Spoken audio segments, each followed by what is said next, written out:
हमारे साथ समाजवादी पार्टी के सांसद डॉक्टर एस टी हसन साहब हैं।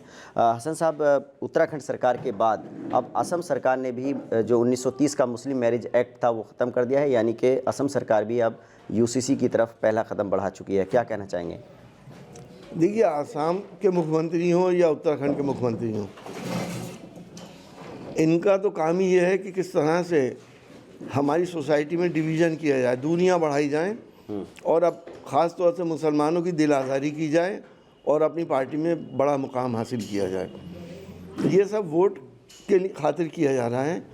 इन्हें किसी के जज्बात से, सेंटिमेंट से कोई लेना देना नहीं है। मुस्लिम मैरिज एक्ट जो बहुत पुराना एक्ट हैगा और जिसके हिसाब से हम इस्लाम के हिसाब से अपनी शादियां करते हैं, निकाह होता है और बाकी चीज़ें भी होती हैं।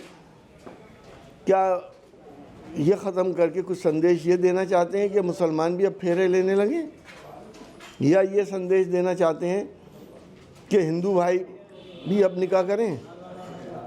समान नागरिक संहिता मेरी समझ में नहीं आता, इसकी ज़रूरत क्या है? 76 साल से मुल्क आसानी से और बहुत स्मूथली चल रहा है। तो क्या इसे आप शरीयत में मदाखलत मान रहे हैं? जाहिर है, जो इस्लामिक कानून हैं, जो शरीयत के कानून हैं, उन कानूनों पे हम लोग चलते रहेंगे। हम ये कितने ही एक्ट बना लें, लेकिन हमें वही करना है जो शरीयत या कुरान पाक ने, अल्लाह ने हमें हुक्म दिया है, हम तो उसी हिसाब से काम करेंगे। अच्छा, उत्तराखंड सरकार ने विधानसभा में तो समान नागरिक संहिता कानून पास कर ही दिया है। आज उसकी पहली मीटिंग है इम्प्लीमेंटेशन को लेकर के, और उसके जो और चीज़ें हैं, तो उत्तराखंड में आज पहली मीटिंग होने जा रही है। उधर आसाम में जो है ये मुस्लिम मैरिज एक्ट ख़त्म हो गया। तो उत्तराखंड सरकार के इस फैसले को, इस मीटिंग को आप किस तरह से देख रहे हैं, किस नज़र से देख रहे हैं? देखिए, मैं समझता हूँ आप लोगों को इतनी अहमियत देने की ज़रूरत नहीं है। आपको सबको मालूम है कि मुसलमान ना इसे मानने वाला है, ना कभी इसने माना है। लेकिन क्योंकि चुनाव है, टेंशन पैदा करना है, दो बड़ी आबादियों के बीच में फासले बढ़ाने हैं, कहीं ना कहीं आग में घी आप लोगों को भी डालने का काम करते हैं। इतनी अहमियत क्यों दे रहे हैं जब हमें मानना ही नहीं है? क्या 3 तलाक ख़त्म हो गई? लेकिन जो कानून बना, अब सजाएं तो हो रही हैं, 3 तलाक देने वाला जेल जा रहा है। मिसयूज़ ज़्यादा हो रहा है। मैंने पार्लियामेंट में पूछा है कि हमें ये बताया जाए कि इसका मिसयूज़ कितना हुआ है। आपने ये तो आंकड़ा दे दिया कि 3 तलाक में हमने इतनी कार्रवाई करी, लेकिन मिसयूज़ भी तो देखिए हमारे जी। अब दूसरा मेरा सवाल तो सरकार से यही है कि ज़रूरत क्या थी? कोई ज़रूरत नहीं है इसकी। हम अगले सवाल पर चलते हैं। आज राहुल गांधी आ रहे हैं, प्रियंका गांधी आ रहे हैं, उनकी भारत जोड़ो न्याय यात्रा शुरू होने वाली है। तो क्या आप शामिल होंगे? अब गठबंधन तो हो ही गया है। बिल्कुल, हम सब लोग शामिल होंगे।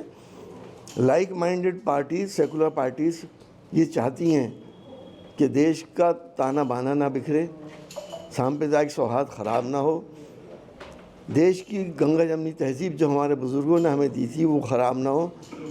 बदकिस्मती यह है कि पिछले 10 सालों से जितनी हिंदुस्तान की 2 बड़ी आबादियों के बीच में फासले पैदा हो रहे हैं, इससे पहले कभी नहीं थे। देश के लिए, आने वाली नस्लों के लिए ज़रूरत इसी बात की है कि हम प्यार मोहब्बत से, एक दूसरे के काम आने के जज्बे से हम लोग काम करें और देश को आगे बढ़ाएं। अच्छा, मैं अभी जयराम रमेश जी से बात कर रहा था, कांग्रेस के नेता से, जो 17 सीट दी हैं कांग्रेस को, उसको लेकर के कांग्रेस के बहुत सारे नेता जो है नाराज़ हैं। उन्होंने कहा कि ऐसे गठबंधन से हमेशा मायूसी होती है और इससे कोई खुश नहीं होता है। क्या कहना चाहेंगे? जयराम रमेश जी तो ये बात कह ही नहीं सकते। अभी मेरे साथ इंटरव्यू उन्होंने कहा कि ऐसे गठबंधनों से मायूसी होती है। न जाने कैसे कहा, वो तो अलमबरदार हैं इस बात के कि गठबंधन हो, और सबसे ज़्यादा अग्रणी पंक्ति में जयराम रमेश जी रहे हैं। मैं भी कई मीटिंग्स में रहा हूँ उनके साथ। उन्होंने ये भी कहा कि मायावती के लिए हमारे दरवाजे खुले हुए हैं। हाँ, वो तो सबके खुले हुए हैं, इंडिया गठबंधन के खुले हुए हैं। हम तो ये चाहते हैं कि सांप्रदायिक शक्तियों को सब मिल के हराएँ। जो लोग उनको हराना चाहते हैं वो हमारे साथ आएँ, जो नहीं चाहते हैं वो अपना अलग कारोबार करें। तो असम सरकार के इस फैसले की आप निंदा करते हैं, जो मुस्लिम मैरिज एक्ट कानून रद्द किया है? यकीनी तौर पे निंदा ही नहीं, बल्कि हम डिसोबीडियंस करते हैं इसका। नहीं मान हम निकाह करते हैं, निकाह करते रहेंगे। हम कोई और तरीका नहीं इस्तेमाल करेंगे। हमारे यहाँ जो सिस्टम है, जो शरीयत ने हमें दिया है, जो कुरान ने हमें दिया है, हम पहले उसे फॉलो करेंगे। देखिए, समाजवादी पार्टी के सांसद का साफ तौर पर कहना है कि असम सरकार हो या उत्तराखंड सरकार, अगर वो कोई कानून ला रहे हैं ऐसा जो शरीयत के ख़िलाफ़ है तो ये उसको नहीं मानेंगे। इनका कहना है कि हम कुरान और हदीस के हिसाब से जो शरीयत का कानून है उसी को फॉलो करेंगे।